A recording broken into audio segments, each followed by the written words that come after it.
Well, 2023 is off to a ridiculous start already, with both UConn and Purdue falling, leaving college basketball searching for a new number one team. Could the Houston Cougars end up back on top? You are Locked On College Basketball, part of the Locked On Podcast Network. Your team every day.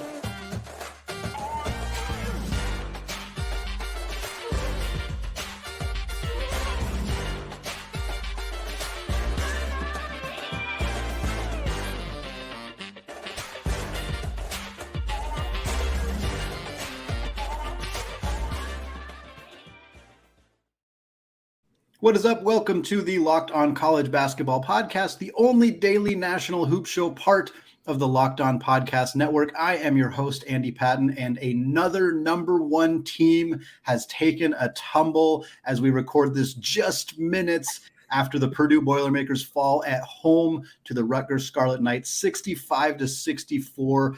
This was a game that got really interesting at the very end, although Rutgers pretty much led throughout. They were up 10 at halftime. Zach Edey had just 4 points. He, of course, went on a monster run in the second half. That's what National Player of the Year candidates tend to do.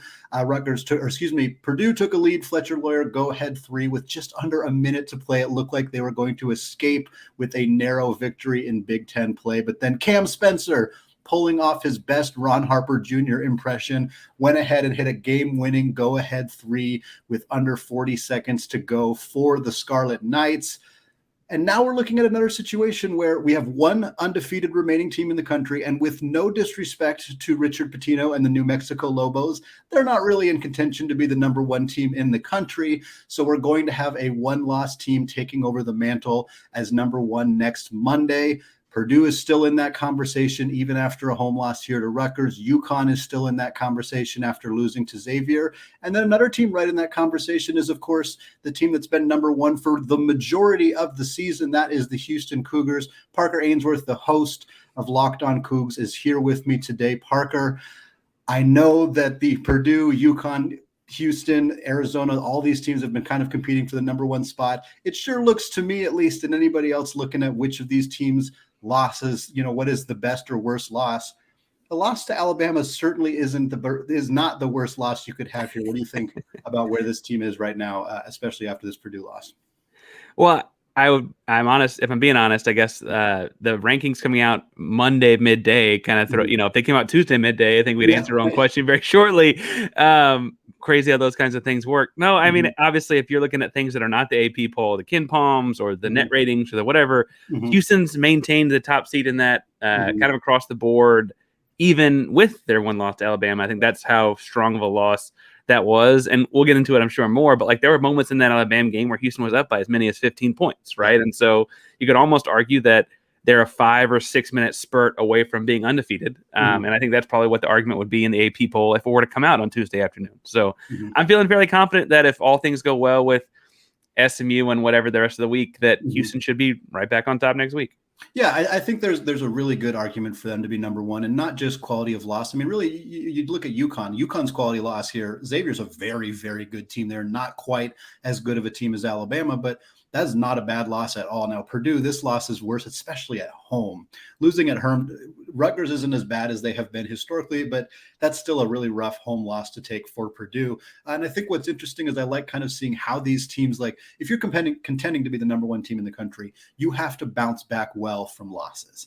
And we've seen some teams have done really well with that. Some teams have not done as well with that necessarily. I'm kind of curious to see how Purdue and how UConn are going to respond, because we haven't really gotten it. I mean, obviously we're recording this about 20 minutes after the Purdue Rutgers game, so haven't gotten a chance to look at that yet. But of all the teams that have one loss, I think the team that clearly has responded to the best from their loss is Houston. They lost to Alabama. Like you said, it was a game they were winning by 15 or 20 points, which may help the cause, may not help the cause necessarily. Some fans may interpret that a little bit differently, but what does help the cause is that they've rattled off 6 straight wins in that stretch, including a win over a very, very good Virginia team. What has impressed you the most about how this team has bounced back from that tough loss against Alabama?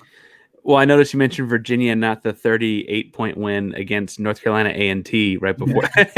No, honestly, I had no indication that this team would go undefeated. If you'd asked me in the preseason, I thought they beat Alabama at home and then turn around and lose to Virginia, kind of get into a your stuff don't stink kind of spot. And, then you have a cold shooting day on the road in Virginia. And what it kind of feels like happened is the opposite, right? They had the Alabama game, they got up 15, and then the offense kind of stalled out. And they realized that, like, oh, you're going to need more than just being more athletic than the team in front of you. Because Houston's going to be more athletic than the team in front of them in a lot of games on their schedule, right? And you have to find some sort of way to attack and create offense in other ways. You're going to find the hot hand and kind of ride it. In Virginia, it was more of a balanced effort. And frankly, it was kind of a muddy game. It ended up being, I guess, in the 60s. But it obviously a big, strong effort there out of Sasser, Walker, the normal kind of guys. Since then, I think it's been interesting to watch Juwan Roberts, big man. I say big man because he's only technically like 6'8", but he plays a whole lot bigger. He's kind of a versatile guy. He starts as the 5 with Jarris Walker as the power forward, obviously. And then when they pull Walker, because Walker makes a freshman mistake or 2 or 4, they pull in a traditional 5, Reggie Chaney, who was a starter on the Final Four team a couple years ago, or Javier Francis, who is like also listed only like 6'8", but has like a 7'6" wingspan, so he plays a lot longer, right? And then they move Juwan Roberts to the 4. He operates in more like that 15-foot area as opposed to the low block. His versatility has really helped out a lot, and it's allowed them to play bigger against the Virginias of the world, Central Floridas of the world, and it's allowed them, when he goes back to the 5, to kind of play more of a 4-out, 1-in look against Tulsa or whoever, right? It's been a real interesting thing to see his growth over the course of the season. Well, I guess I want to ask you this question, Parker. We're talking about championship teams. Where the teams are ranked doesn't necessarily matter. We know that. Everybody knows that. It's fun to talk about, especially when you're in early January. You still got a few months till you get to the best month of the year in March. But ultimately, Kelvin Sampson doesn't care where this team is ranked. He cares whether this team wins a championship. He cares about going to an Elite Eight, a Final Four, a national championship. So I guess my question to you, Parker, is if this team were to win a championship, if they're hoisting the trophy in Houston for a national championship, what is the most important thing that needs to happen between now on January 2nd, as we're recording this, and the national championship game? Well, the first thing needs to be to make sure they clear all the space out there between NRG and Cullen Avenue. But I think the other thing that you got to see, too, is they're still looking for that backup guard. I mentioned the versatility they've got with Juwan Roberts when they pull in a couple different guys to the second big spot, a big off the bench. They've kind of had a rotating spot at the 6-man guard spot. It was Terrence Arsenault early. We saw him shoot the ball really well against Oregon, came in and busted the zone. Kelvin Sampson still talks about how he's a zone buster. But then in Alabama, Arsenault looked a little shook. He's a true freshman, right? They've kind of shifted to some Emmanuel Sharp, but even he in the Virginia game didn't go a whole lot of run. And at some point, I mean, we both know guards win in March. And at some point, you're going to need, it's going to be Sasser's in foul trouble or Jamal Sheds. Someone's going to need a sub. And who's going to be that guy that comes off the bench for them? I'd put my money on Arsenault developing into that guy. He's got the long range jump shot. And in the blowout kinds of games Houston's had, he's obviously played very well down the stretch in the last 10 or 15 minutes as well. He's got some more one-on-one to his game than other guys do. If he can not make the kind of defensive mistakes that drive Sampson crazy and earn those minutes, I could see it becoming Arsenault. But they're going to need a guard off the bench to help, because at some point one of these guys is going to have to miss some time. Absolutely. Well, Parker, the Big 12, far and away the best conference in college basketball. They're about to get even better when they add Houston coming up in 2023. The big question, though, remains, are the Cougs ready for Big 12 hoops? Before we get there, though, I want to tell you all about today's sponsor, LinkedIn. This episode is brought to you by LinkedIn. As a small business owner or hiring manager, you know that success in 2023 all depends on the team members you surround yourself with. That's why you have to check out LinkedIn Jobs. With LinkedIn Jobs, you can hire qualified candidates more efficiently by matching open roles with people who have the skills, values, and experiences to help you achieve your goals. LinkedIn Jobs helps you quickly attract qualified candidates to your open jobs with targeting tools. They go beyond the resume data by using insights from your job post, company, and their 875 million member profiles to put your post in front of the most qualified candidates.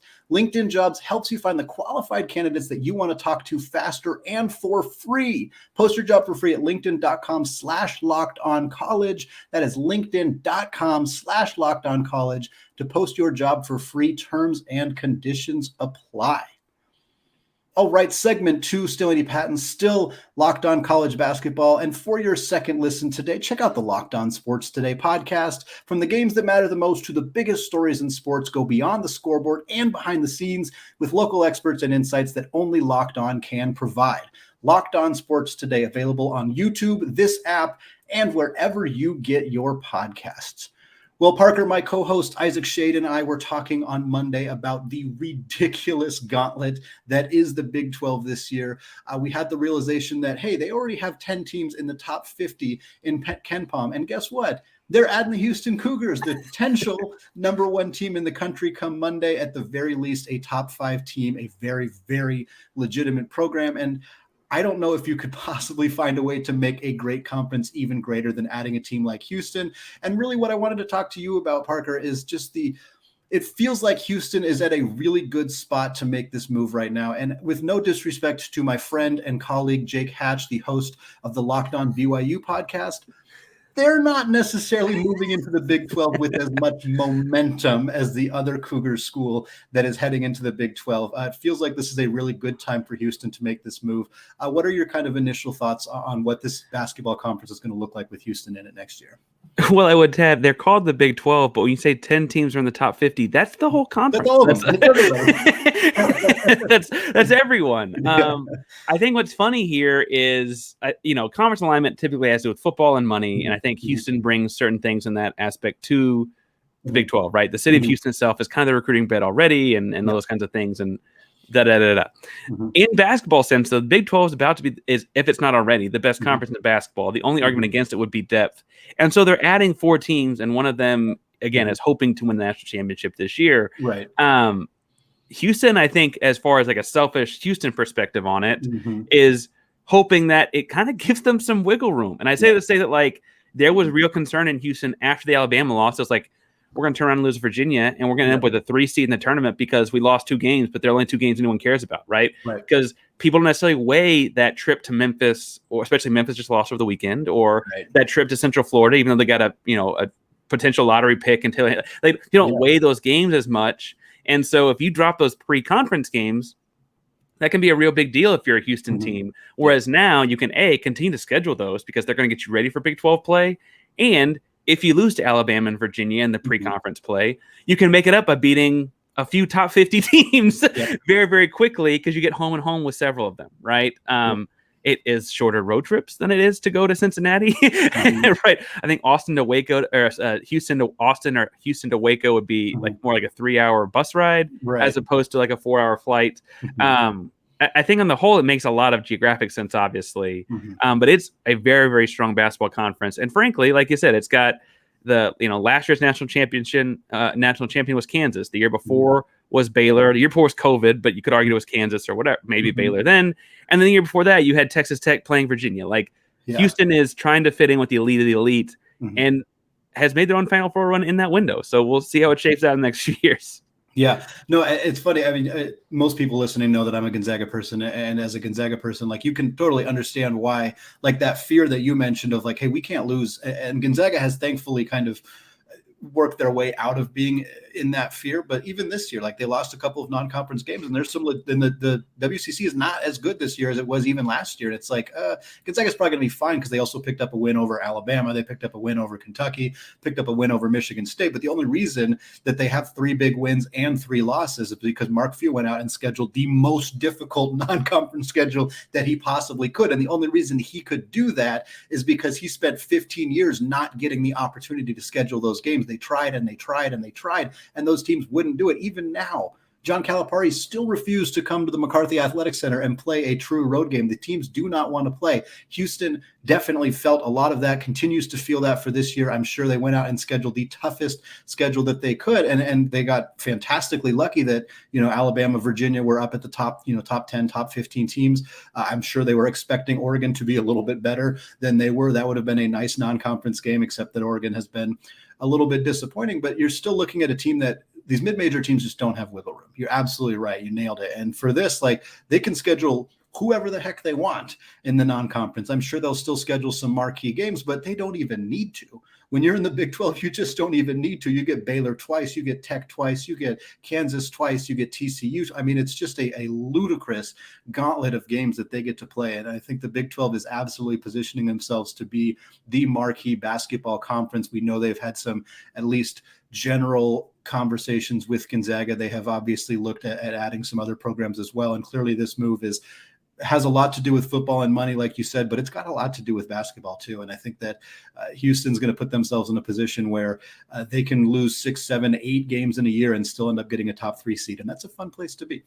It's a very different place to be for sure. And I think the thing that too is like Houston's done a lot of this with Kelvin Sampson's blood, sweat, tears. They're not the program that has the $1 billion TV deal, right? Like UT Austin has their own network, right? They're not quite that program.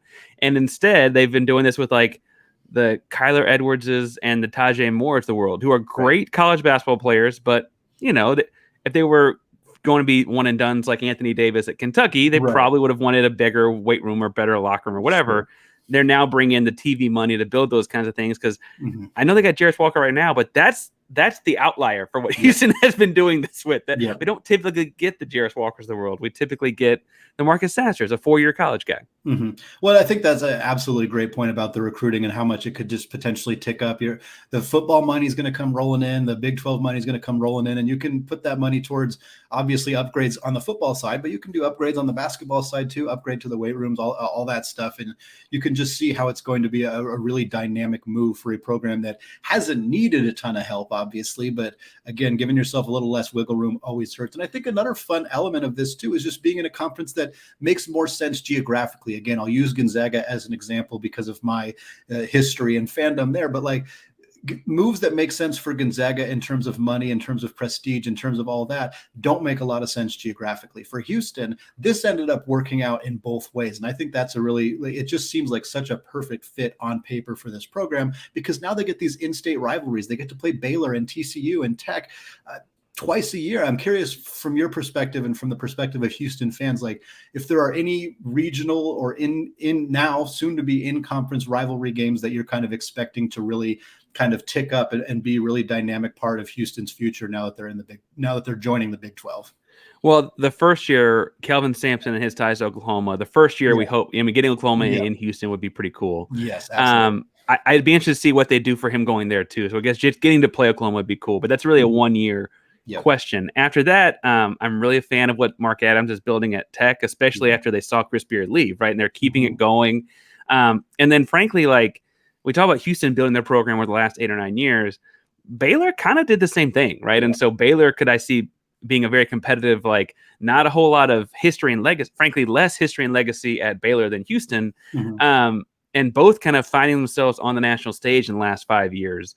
I could see that being a big rivalry. And then we're talking about the Big 12 a lot, and they have 10 teams in the top 50 and all those things. Kansas won the tournament every year. Like they've won the conference every year. It feels like I've been alive, right? Like it's to some degree, like it's also Kansas's conference to lose, and we got to go beat them. So.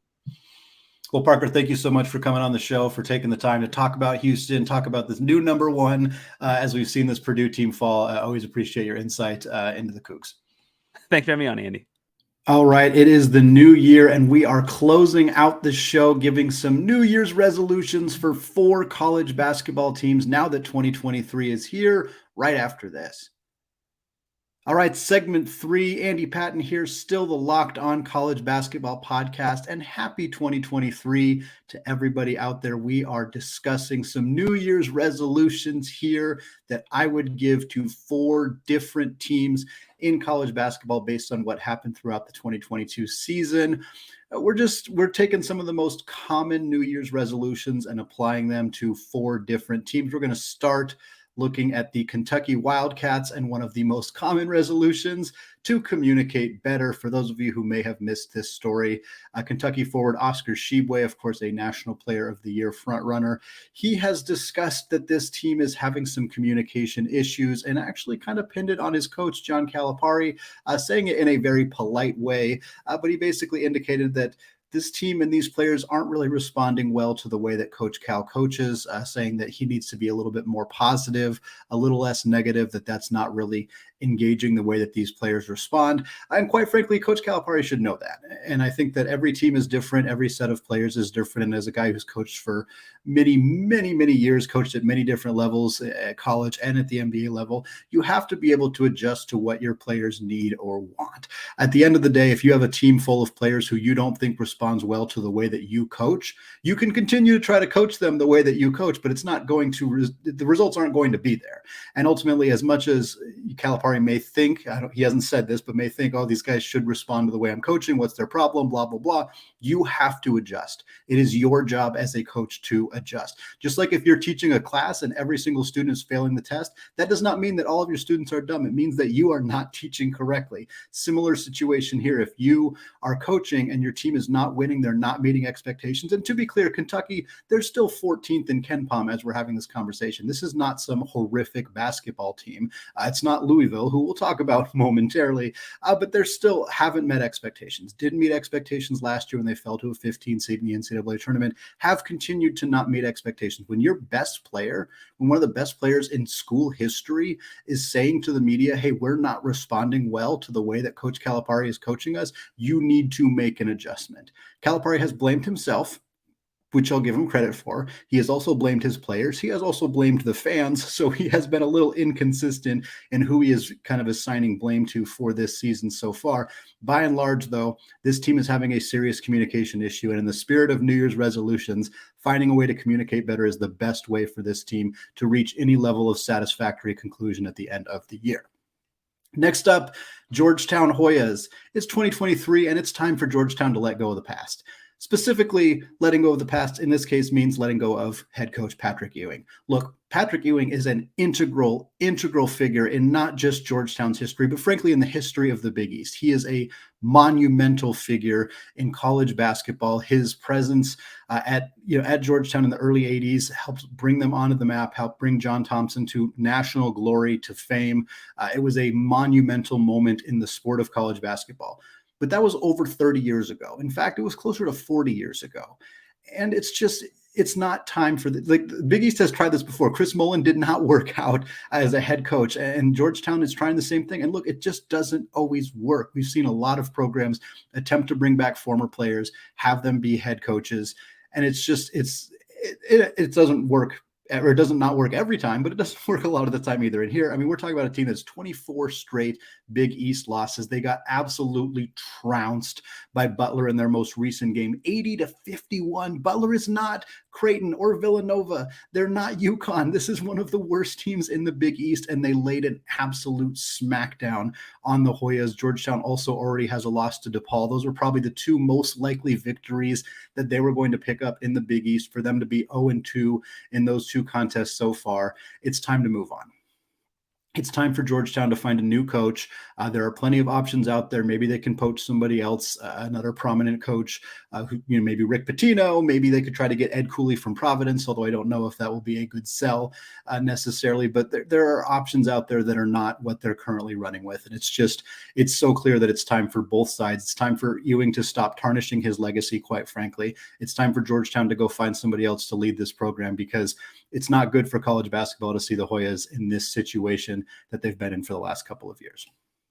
Finally, third on our list of resolutions for different teams, meet new people. And this resolution goes to the Louisville Cardinals, who are really, really, really struggling this year. And it's just baffling to look back at this team and look at the offseason and see that they just didn't make any major additions. They didn't utilize the transfer portal. There were so many talented players available in the transfer portal, and they didn't land anybody. And they come out into the season, 2 wins. Their 2 wins are over FAMU and Western Kentucky. They have losses to Appalachian State, losses to Wright State, loss to Bellarmine, loss to Lipscomb. They are averaging just 61 points per game. They're only shooting 40.5% from the field. There are teams at the Division I level shooting better than that from 3. That is what they're shooting from the field, 40.5%. They're only 31% from deep. And you can just tell there's no depth on this team. At one player, L. Ellis, is in double figures. That's it. Nobody else more than 10 points per game for Louisville. It's been a really, really disastrous season for the Cardinal. 2 wins, and we're looking at a team here. It's not 15 years ago, you could almost forgive something like this. Maybe you have a bad season, you don't get a good freshman class in, or maybe you get 1 or 2 freshmen you're hoping will help, and maybe they're just not quite ready. But we're in the transfer portal era. You can rebuild a roster pretty quickly. And that's not to say that every team can automatically turn things around year to year. But you know who should be able to do that? Louisville. They should be able to do that. This is an institution. This is an iconic brand, an iconic program. They should be able to go out there and find new players. I don't believe that there's a whole bunch of players who just all chose collectively not to go to Louisville. I don't buy that. I don't think that the Stool and the coaching staff was as interested, as invested in going out and finding new talent as they should have been. And it shows. And now it's going to be even harder because teams don't want to transfer to a program that was that bad. Now they might be able to sell, hey, look, there's a legacy here, help get Louisville back to being national contender, national champion contenders, et cetera, et cetera. And I'm sure they'll get some players. And of course, you got to open the bag a little bit now in the era of NIL. You got to spend some money. You got to find some ways to get some new guys in the program, but this cannot happen again. And so if you're Louisville and this season ends as it's likely going to end pretty ugly, quite honestly, you have to start looking at the offseason as a way to immediately make new changes, bring in new players, find some guys in the transfer portal, pay what you need to pay, because this program cannot, we're not even talking about a program that's mired in mediocrity. It is far, far worse than mediocrity for this program right now, and they need to make a change, and very soon if Kenny Payne's going to hold on to his job. Finally, the last resolution here, less apathy, or this program needs to just give a dang about their basketball team. That is the Cal Golden Bears. I talked about this a little bit on Monday's show. Cal right now is just not interested in their athletic department at all. They're not invested in their football team. They're not invested in their basketball program. And it shows, and it's kind of disappointing. Every Power 5 program in all of college sports is not going to have the same level of vested financial interest in their sports. They're just not going to. Cal's a high research institution. It's in an area in Berkeley that is more academic, less interested in athletics. There are obviously a lot of professional sports in the Bay Area. So I understand that not every program can be, located in certain areas in like the SEC country where everybody lives and breathes football, or even in other big East or East Coast basketball where they just live and breathe basketball. And I get that Cal's kind of in a weird situation where maybe they're struggling to get their boosters or struggling to get people invested in making a real commitment financially to help build this program. But Mark Fox is not the answer as the head coach at Cal. This is a rough team right now, only 2 victories. And you watch somebody like Todd Golden at San Francisco lead that team to their first NCAA tournament in over 20 years. They go to the big dance last year, first time since 1998, they go to the big dance, and he goes and takes a job at Florida. Now, Florida probably paid more than Cal was willing to pay, but you can't tell me that Cal couldn't have made a competitive offer there, or maybe offered him a year before that when it was already clear that he was a very good, young, up-and-coming coach. They could have made a change then. They didn't do so. I hope they don't make that same mistake. Perhaps they'll take a look at somebody like Shante Leggins at the University of Portland, who's having a very nice Portland's been a little bit down lately, but a nice start to the season, a good year last year. If coaches like that show up on the West Coast in your backyard and you can't make a competitive offer, or you choose not to make a competitive offer to try to find a good, young, hungry, excited coach to bring into your program, it's just a kind of a slap in the face to your fans, to the people who are invested in seeing this team succeed. If you're not going to put in the effort, put in the money, put in the time to try to make your basketball program better, then you're doing a disservice to the fan base who really cares about trying to see Cal basketball get back to the Jaylen Brown era, as it were, for the Golden Bears. All right, that is going to do it for us today. Happy New Year again from myself, from co-host Isaac Shade, Locked On Tar Heels. We're thrilled that you have been a listener to the Locked On College Basketball podcast. Thank you again for making Locked On College Basketball your first listen of the day. And if you haven't done so yet, please subscribe, give us some comments. And until next time, peace out.